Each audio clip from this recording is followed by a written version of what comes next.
എടി മരമാക്രി, എഴുന്നേറ്റ ഉടനെ ചായ കുടിച്ച് വയറ്റ് തീടാതെ എന്നെ കുടിക്കടി. വെയിൽ വരുന്നതിന് മുമ്പേ നിന്റെ ബ്ലഡ് വോളിയം കൂട്ടി വെച്ചില്ലെങ്കിൽ ഉച്ചയാകുമ്പോ നീ വാടിയ പയർ പോലെ ഇരിക്കും. എടി കാട്ടുകോഴിമാ, എന്നെ ഇട്ട് വെയിലത്തിറങ്ങല്ലേ.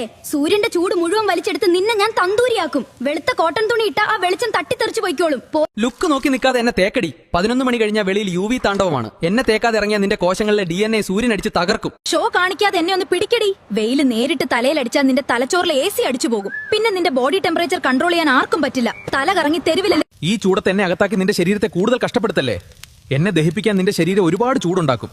പോയി വല്ല കഞ്ഞിയോ പഴങ്ങളോ കഴിച്ച് അകത്തുള്ള തീയൊന്ന് അണക്കിയോ. ഈ ചൂടിൽ ഞങ്ങളിട്ട് സ്റ്റൈല് കാണിക്കല്ലേ. നിന്റെ കാലിലെ രക്തക്കൊവലുകൾ വീർത്ത് ചൂട് പുറത്തോട്ട് കളയാൻ നോക്കുക. അത് തടഞ്ഞാൽ നിന്റെ ബോഡി മൊത്തം ചൂടാകും. മര്യാദക്ക് വല്ല ലൂസ് ചെരുപ്പ് ഇടും. എടി മരഭൂതമേ, പുറത്ത് 40 ഡിഗ്രി ചൂടുള്ളപ്പോ എന്റെ ഉള്ളിലെ കെമിക്കൽ റിയാക്ഷൻ പാളം തെറ്റും. വെയിലത്ത് വെച്ച് ഗെയിം കളിച്ചാൽ ഞാൻ പണി നിർത്തും. എന്നെ ഒന്ന് തണലത്ത് വെക്കടി.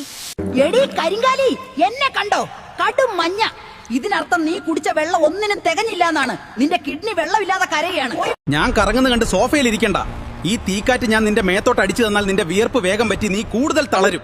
വല്ലപ്പോഴും ദേഹത്ത് വെള്ളം നനയ്ക്കടിയേ. ഈ പറയുന്ന കാര്യങ്ങൾ ഓർത്തു വെച്ചോ. ധാരാളം വെള്ളം കുടിക്കുക. ദാഹം തോന്നിയില്ലെങ്കിലും ഇടയ്ക്കിടെ വെള്ളം കുടിക്കണം. ഉച്ചയ്ക്ക് 11 മണി മുതൽ 3 മണി വരെ നേരിട്ട് വെയിലേൽക്കുന്നത് ഒഴിവാക്കുക. ഇളം നിറത്തിലുള്ളതും അയഞ്ഞതുമായ കോട്ടൺ വസ്ത്രങ്ങൾ ധരിക്കുക. പുറത്തിറങ്ങുമ്പോൾ കുട, തൊപ്പി, സൺഗ്ലാസ് എന്നിവ ഉപയോഗിക്കുക.